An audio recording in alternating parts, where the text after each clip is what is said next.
hiki ni kile ambacho kinaendelea kwenye vita vya Marekani na Iran ambavyo kwa sasa vimeanza taratibu, na vita hivi kwa namna ambavyo vimeanza, usishangae bei ya mafuta kwa upande wa nchi za Kiafrika ikiendelea kupanda zaidi. Na kila unapokaribia kipindi cha kutangaza bei mpya za mafuta, huwa basi vita ya Marekani na Iran huwa inakolea zaidi. Sijui kwa nini. Ila nikwambia, jeshi la Marekani limedungua droni za Iran na kushambulia kituo cha udhibiti wa droni katika juhudi za kudumisha usitishaji wa vita. Katika kujibu, Teherani pia imeshambulia kambi ya kijeshi ya Marekani, DW imeweza kuripoti. Wakati huo, afisa mmoja mwandamizi wa kijeshi ameonya kwamba uchokozi wowote mpya wa kijeshi dhidi ya Iran utasababisha jibu la aina tofauti na lenye nguvu zaidi, lisilofanana na chochote walichowahi kukiona hapo kabla. Al-Nader, naibu wa mahusiano ya umma wa kikosi cha anga za juu cha jeshi la walinzi wa mapinduzi ya Kiislamu, ametoa kauli hizo kwenye kipindi cha televisheni kilichorushwa kupitia channel ya 3 ya Ireb. Nader amesema iwapo maadui wataanzisha tena vita, mbinu ya Jamhuri ya Kiislamu katika kukabiliana nao itakuwa tofauti na yale walioshuhudia hadi sasa, na watakumbana na sura mpya ya uwezo wa mapambano wa Iran katika medani ya vita.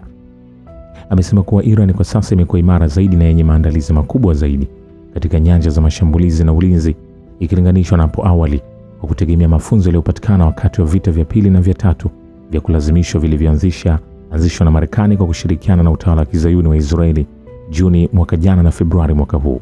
Aidha, amesema kwamba katika vita vya tatu vya kulazimishwa idadi ya wanajeshi waliouawa shahidi ndani ya vituo vya kijeshi ilipungua kwa kiwango kikubwa. Nader pia amesema kwamba katika vita hivi vya tatu vya kulazimishwa, sehemu ya silaha za kisasa na zana za kijeshi za adui ziliangukia mikononi mwa Iran.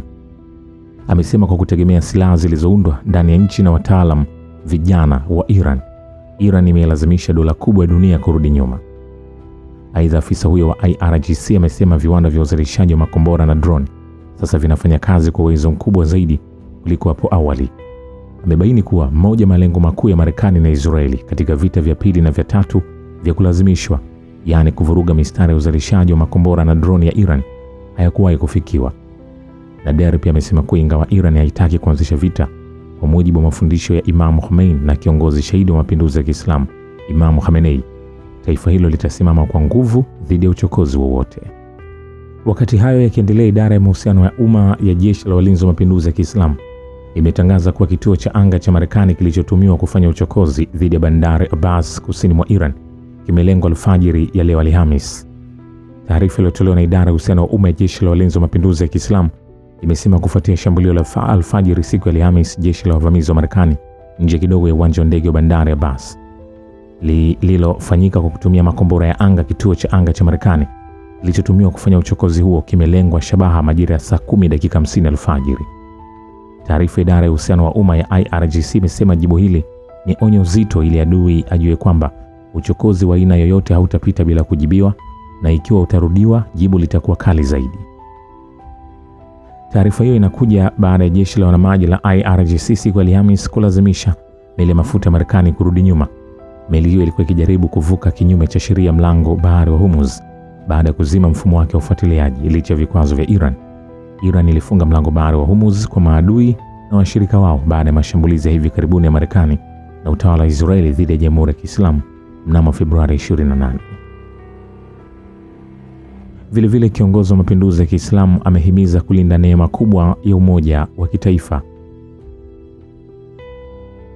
Anasema mpango wa njama ya adui kipofu baada ya vita vya kulazimishwa, mashinikizo ya kiuchumi, propaganda na mzingiro ni kupandikiza mizozo na migawanyiko ya kijamii ili kufidia kushindwa kwake katika uwanja wa kijeshi na kulipiza kisasi kwa taifa, amesema Ayatollah Said Mujtaba Khamenei katika ujumbe wake uliotolewa Alhamisi. Ujumbe huo umetolewa kwa mnasaba wa maadhimisho ya kikao cha kwanza cha Majlis Ushauri la Kiislamu, bunge la kwanza la Iran baada ya ushindi wa mapinduzi ya Kiislamu ambacho kilizinduliwa rasmi tarehe 28 Mei mwaka 1980. Ayatollah Khamenei ametoa pongezi za sikukuu ya Eid al-Adha na maadhimisho ya kwanza Majlis ya kwanza ya Ushauri la Kiislamu kwa watu wote wa Iran na wabunge, akielezea shukrani zake kwa juhudi za wabunge, haswa Spika Mohammad Bagher Kalbaf katika njia ya kuinua nchi. Kiongozi wa mapinduzi ya Kiislamu amelitaja bunge la Iran kuwa ni kiini cha taifa, dhihirisho la demokrasia ya kidini na nguzo ya utungaji sheria katika Jamhuri ya Kiislamu. akisema ina jukumu muhimu kwenye kutekeleza matakwa ya wananchi.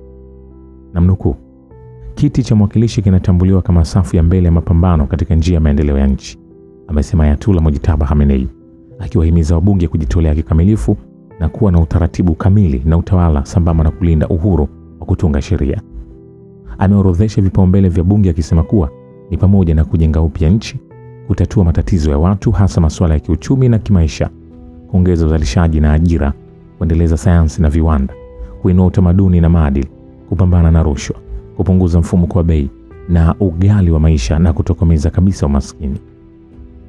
Kwingineko, Ayatullah Khamenei ametaja baadhi ya mambo anayopaswa kuwa nayo mbunge, ikiwa ni pamoja na kuzingatia ucha Mungu, kudumisha ujasiri na kutangaza misimamo iliyo wazi na thabiti bila sera za kupenda makuu za dola ya kibeberu, pamoja na kuzingatia kwa makini na kimapinduzi nafasi mpya ya Iran kwenye eneo la magharibi mwa Asia na duniani.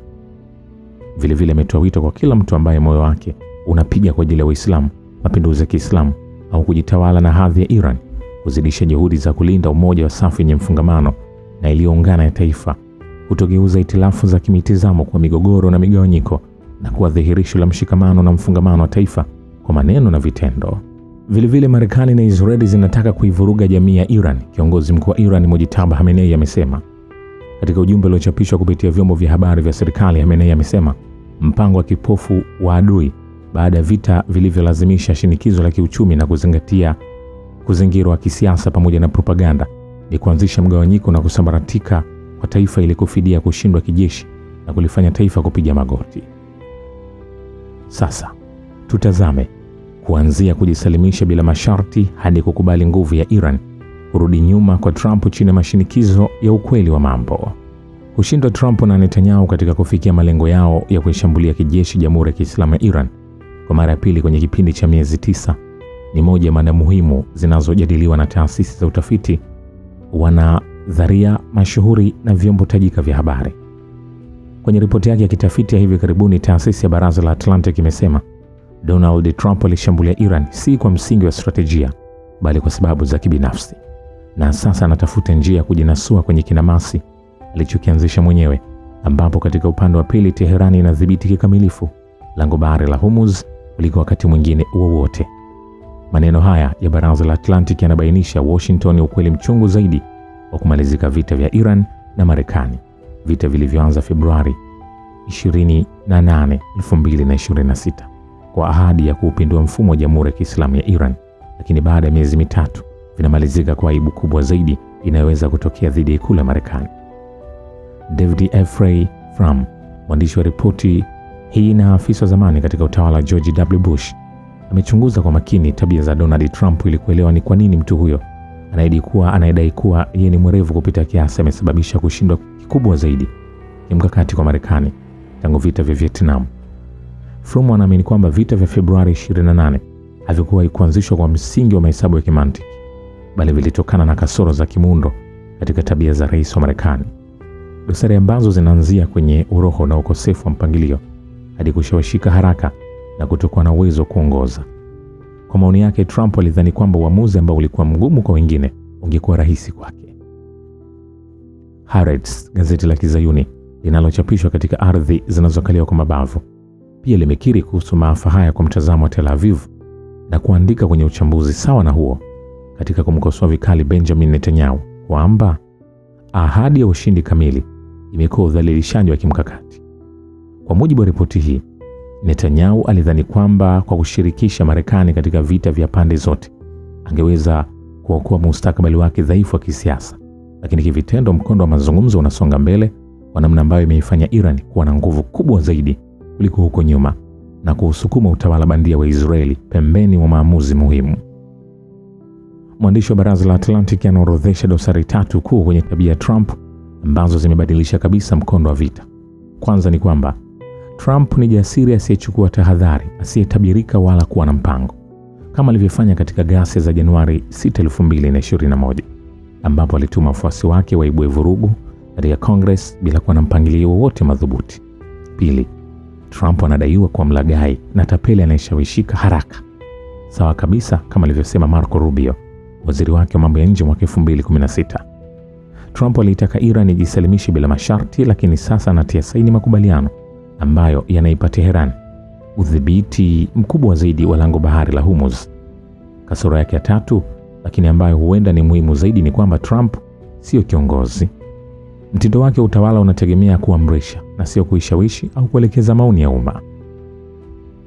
Gazeti la The New York Times limenukuu tathmini iliyofanywa na mashirika ya kijasusi ya Marekani na kuandika, licha ya mashambulizi hayo makali, Iran imerejesha uwezo wake wa kijeshi kwenye vituo vyake 30 kati ya 33 vya makombora vilivyo kando ya lango bahari la Hormuz na kuendelea kumiliki 70% ya silaha zake za makombora ilizokuwa nazo kabla ya vita.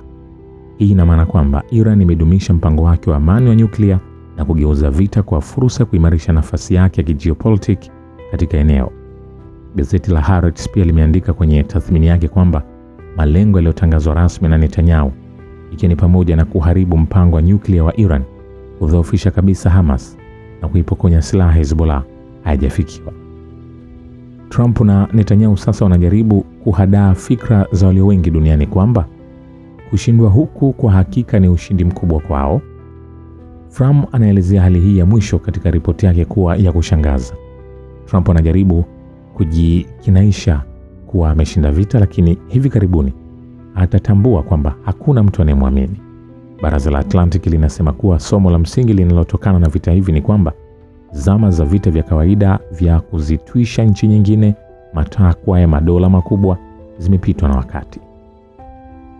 Katika zama hizi tata za kijiopolitiki, mapambano na kusimama kidete mataifa na nafasi zao za kijiopolitiki ni silaha yenye nguvu zaidi kuliko ndege za kivita za kisasa.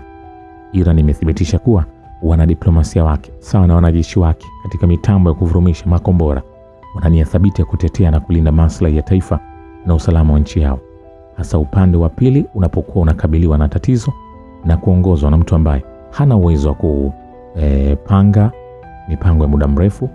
Huenda huu ukawa ni ukweli mchungu zaidi kwa maadui wa Iran ambao wachambuzi wengi wa nchi za magharibi katika taasisi za kifikra sasa wanaukiri hadharani.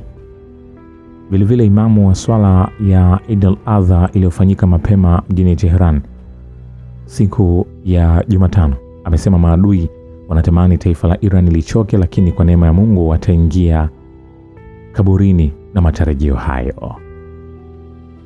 Shukran kwa Babe wa Kivita. Mimi The Rich Voice.